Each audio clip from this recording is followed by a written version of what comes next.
Avec des disques durs stockant des téraoctets de données, des barrettes de RAM traitant l'information à la vitesse de l'éclair, l'ordinateur stocke les fichiers de manière précise, logique. Vous pouvez récupérer une photo ou un document exactement comme à l'origine.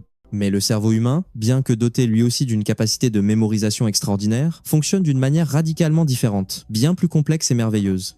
Nos souvenirs ne sont pas de simples fichiers de données brutes, mais plutôt des films vivants, imprégnés d'émotions, tissés d'expériences et qui peuvent parfois changer, s'estomper ou même être embellis avec le temps. Alors, qu'est-ce qui crée cette différence ? Pourquoi pouvons-nous nous souvenir avec une précision d'horloge d'un épisode de notre enfance, mais oublier ce que nous allions faire quelques secondes auparavant ? La réponse réside dans le fait que notre cerveau ne possède pas un, mais plusieurs types de mémoire, chacun ayant ses propres fonctions et modes de fonctionnement. Aujourd'hui, nous allons explorer ensemble 5 types de mémoire essentiels, 5 nuances qui composent la fresque mémorielle si diverse de chacun d'entre nous. Commençons par la mémoire épisodique. C'est elle qui conserve les événements, les expériences personnelles très spécifiques que vous avez directement vécues.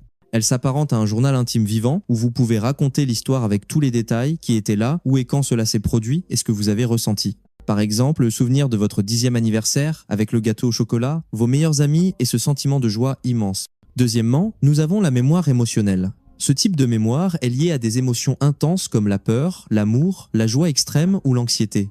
C'est précisément à cause de l'intensité de ces émotions que ces souvenirs sont souvent profondément gravés, devenant parfois obsédants et difficiles à effacer.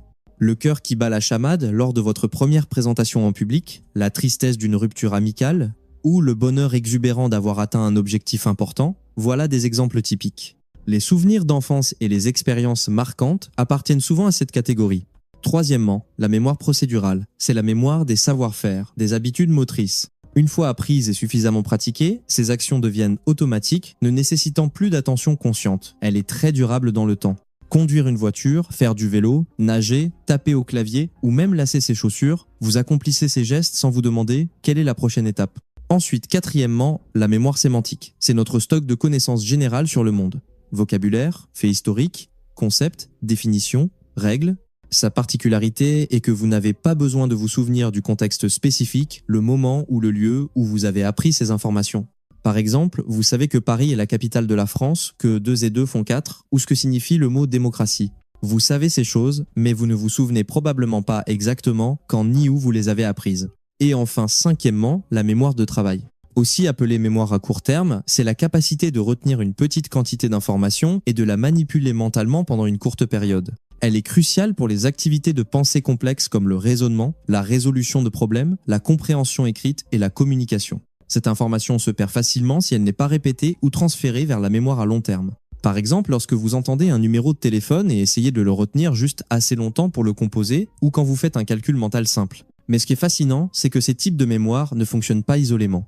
Ils interagissent constamment, se soutiennent mutuellement, créant une tapisserie mémorielle multidimensionnelle et riche. Imaginez que vous apprenez à conduire. La mémoire sémantique vous aide à comprendre les panneaux de signalisation et le code de la route.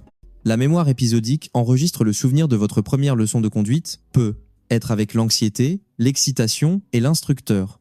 La mémoire procédurale se construit progressivement avec la pratique des gestes comme accélérer, freiner, changer de vitesse, vous permettant de conduire automatiquement. La mémoire émotionnelle peut être la peur d'avoir failli avoir un accident ou la joie de conduire enfin seul avec aisance. Et pendant tout ce processus, la mémoire de travail est constamment active, vous aidant à traiter les informations de l'environnement, à les comparer avec vos connaissances et à ajuster votre comportement. Concrètement, que nous apporte la compréhension de ces facettes de la mémoire ? Énormément de choses. Dans l'apprentissage et l'éducation, les enseignants peuvent concevoir des cours qui sollicitent plusieurs types de mémoire. Par exemple, utiliser des histoires pour transmettre des connaissances, créer une ambiance d'apprentissage positive et faire pratiquer les élèves. En santé mentale, les thérapies psychologiques travaillent souvent avec la mémoire émotionnelle et épisodique pour aider les personnes à surmonter des traumatismes. L'entraînement de la mémoire procédurale est clé dans le sport et la musique. Et au quotidien, connaître les limites de notre mémoire de travail nous aide à prendre des notes, à fractionner les tâches pour être plus efficaces. Cependant, il y a aussi des défis, comme lorsqu'une mémoire émotionnelle trop intense peut entraîner des troubles indésirables. Pouvons-nous faire quelque chose pour soigner et renforcer notre capacité de mémorisation ? La réponse est oui. Bien que chacun ait des capacités mnésiques différentes, la mémoire n'est pas un stock figé, mais un processus dynamique qui peut s'entraîner. Les experts soulignent l'incroyable plasticité de notre cerveau. Apprendre et vivre de nouvelles expériences aide à créer de nouvelles connexions neuronales. La santé globale, sommeil, nutrition, exercice physique, gestion du stress jouent également un rôle crucial. De plus, l'attention et la concentration sont la porte d'entrée de l'information dans la mémoire. Enfin, réviser l'information et la relier à ce que l'on sait déjà aide à transférer plus efficacement les données de la mémoire de travail vers la mémoire à long terme. Voilà, nous avons exploré ensemble les 5 types de mémoire fondamentaux: épisodique, émotionnelle, procédurale, sémantique et de travail.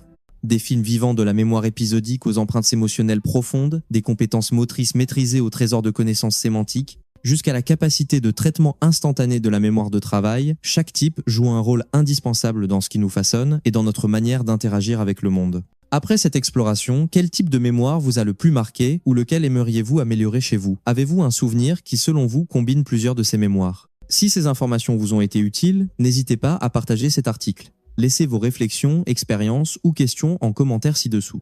De nombreuses ressources et recherches passionnantes sur la mémoire n'attendent que vous. Et surtout, essayez d'appliquer quelques astuces simples pour améliorer votre mémoire dès aujourd'hui. Par exemple, en étant plus attentif lorsque vous apprenez quelque chose de nouveau ou en racontant un souvenir joyeux à un proche. Merci de votre écoute. J'espère que ce partage vous a apporté des informations utiles et intéressantes.